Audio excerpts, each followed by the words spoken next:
Okay, yo, what's up? Good morning sa inyong lahat. No? Okay, i-assess natin yung nangyari last week doon sa analysis natin. Which is correct pa naman siya. Valid pa naman siya, no? At hindi siya nag-invalid, no? Tama naman yung mga sinabi natin. Nagkaroon lang tayo ng expectation na bababa siya dito. Pero hindi niya nagawa, hanggang dito lang. So, na-reject, nag-pump, tapos kinuha yung 38, no? Expected ko na to, sinabi ko na rin to sa last video ko, no? Di ko inasahan yung pump na to. Ay, inasahan natin to, pero hindi natin in-expect na hanggang dito lang kasi ang ano natin is dito talaga sa bandang taas pa, no? Okay, ganito. Nagsabi ako dito, no? Nagsabi ako, wait lang, baguhin natin yung kulay para kita.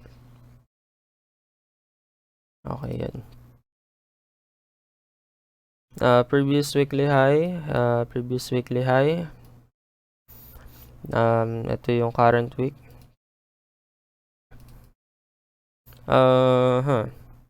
Dito guys, entry na to dapat. No? Ang kaso, biglang nakulong si CZ. Yung CEO ng Binance kaya nag-dump, no? Okay, dito ako nakagawa ng entry, no? Tapos, yan, sinabi ko naman yan na magpa-pump yan.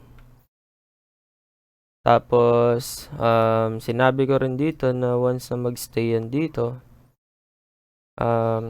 possible niyang kunin itong previous weekly high pero hindi niya nagawa.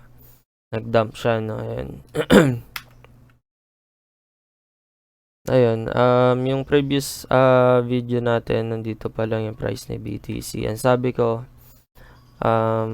pwede niyang gawin, i-retest tong resistance na to. Tapos pag nag-fail siya dyan, possible siyang bumagsak. Bumagsak naman, pero hanggang dito lang, no? Okay, ayun, sinabi ko rin na hindi ako convinced na babagsak to ng tuluyan kasi hindi niya pa na-take out yung previous weekly high niya, no? Ito, ayan, no, hindi niya pa na-take out yan. Ito, expected ko to, Ito, expected ko yung pump na yan. Yan, expected ko yan. Ang entry ko dyan, nandito. Ito, nandito. Bakit, no? Sige, lapagan natin na volume profile, no? Sabihin natin, ito pa lang yan. Bakit? Ayan, andyan yung point of interest, no? Andyan yung rambulan or playground ng mga market makers or retailers, no? Sino ba retailers? Tayo yun, yung mga maliliit lang. Mga market makers ayun yung mga malalaking magpasok sa cryptocurrency. Malalaki mag-invest, no? Sila yan. Ano, andyan yung point of interest tapos ino-hold niya tong mid natin. So, kaya ang ano ko diyan is bias ko diyan is long, no. Inold niya to, kita naman, no. Ilang rejection yan. Diba? Malinaw yan. So, mag-entry ba ako diyan, di ba? Syempre, mag-entry ako diyan. Ilang rejection na nakuha natin dito sa mid, di ba? Pump yan, guys. Hanggang dito. Plus, sa pump niya na to, na-take out niya ba yung weekly high niya, yung previous weekly high niya? Hindi po, 'di ba? So, kaya expected ko rin na possible niya i-hold to at mag-pump siya, no? Actually, dito pa lang Ito dito ako nag-expect na magpa-pump yan pero nag-invalid, nag-dump, tapos nag-valid ulit yung technical analysis natin. Yan.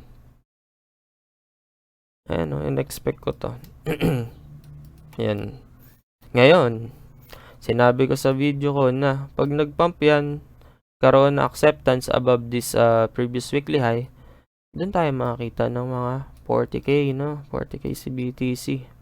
Pero, invalid na yon. Bakit? Kasi po, bumaba na po siya dito sa previous weekly high natin. Tapos, rinay niyang i-retest or ni-retest niya tong support na dating resistance. Pero nag-failed po siya. Pumasok po ulit siya, ni-retest niya ulit. Pero wala talaga. Kaya nagda-dump po siya ngayon, no? Ayan. Dito tayo ngayon sa sa current week. This ano date ba ngayon? 28. Lapagan natin na ito.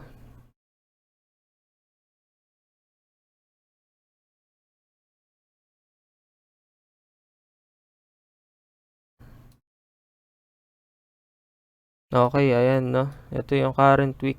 Tapos na tayo dito sa previous week. Na-assess na natin yan. Ano ba yung pwedeng mangyari dito? Actually, pwede mangyari dito, mag-pump and dump. Yun lang naman pupuntahan yan. Pag nag-pump dito, entry dito, mag-reclaim below this resistance support. Tapos magkaroon ng rejection dito. Maganda pong short yan. Kukunin niya tong baba. Tapos tsaka niya kukunin to. Kunin niya yung orders dito, guys. Ito, yung order na ito, kunin niya yan. Ay, ano ba yun? Ba't bilog? Kukunin niya to. Ngayon, pag kinuha niya yan, or ito yung kukunin niya,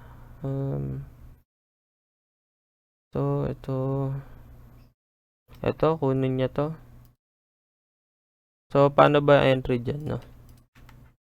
Ako, paano ako mag-entry sa ganyan? Since, yun, accounted ko naman yung risk ko, or yung loss ko.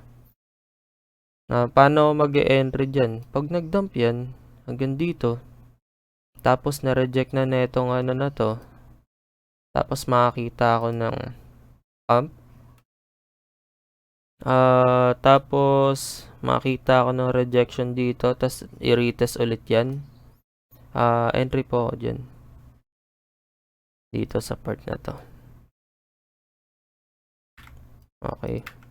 Ulitin ko. Dump. No? Retest to.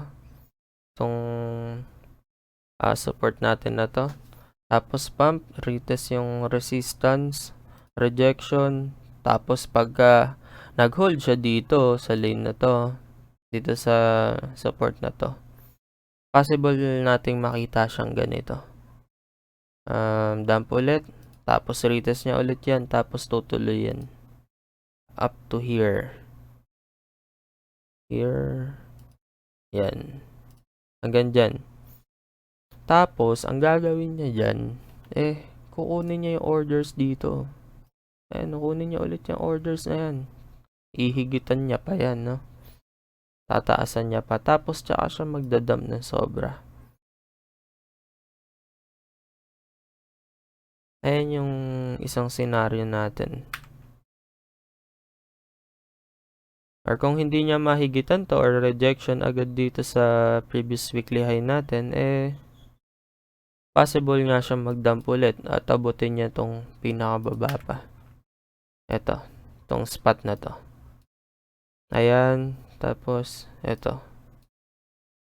Bakit dyan? May mga unfilled order po dyan, no? Unfilled order. Ito po yun, no? Yung week na yan. Mayroon pang liquidity dyan na hindi nakukuha, no? Pag sinabi liquidity, ano ba yun? Money. Yan lang po yun, no? Sa taas. Medyo malaking money nga to, Dalawa unfilled orders, Ayan, no? Although dito nakuha, pero meron pang isa ito. Tingnan natin yung tingnan natin yung weekly niya. Para mas malinaw natin makita. Ito, kita nyo ba? Same ba? Same ba sila? Same ba sila? Same ba silang ginagawa? No. Pagka take out ng ng higher high dito, nag-dump. Dito, tatlo pa lang 'yan, no. Wala pang higher high na ginagawa dito, no. So, ang ko dito is gawin niya muna 'to. Tapos mas mataas pa ng konti diyan. Sabay dump, no. Ayan. Tsaka niya gawin tong kagaya nun sa previous niya. Okay, burahin na natin. Balik tayo sa dito. Okay, yan. So, isa yon. Yung scenario natin, ulitin ko lang. Pag bumagsak, bumaba dito, inold to. Tas nag-pump, tas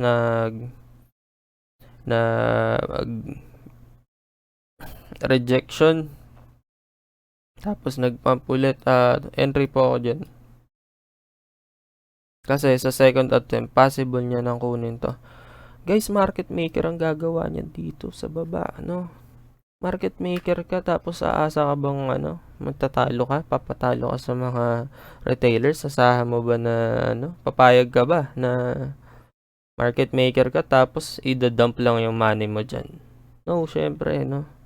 So, pagdating yan dito, magpapanik ngayon yung mga retailers, yung mga breakout entries, no? Sino ba mga breakout entries? No? Mga retailers po. Diyan po sila kakagulo, no? Magpapanik. Sila yung gagawa ngayon ng boost para tumaas pa yung presyo na yan at ma-take out yung liquidity dito, no? Ayun lang, 'di ba? Okay, so kung hindi niya gawin yung scenario natin sa una, pwede niyang gawin to. Pump siya dyan, tapos balik, retest tong support. Pag nag-failed siya, tapos i-retest niya ulit yan. Pag nag-failed siya dyan, entry ako dyan ng short na. Tapos bababa yan, kunin niya tong order na to. So, yun lang guys. Maraming salamat sa pakikinig, panunood, no? God bless sa inyo. Happy trading sa week na to.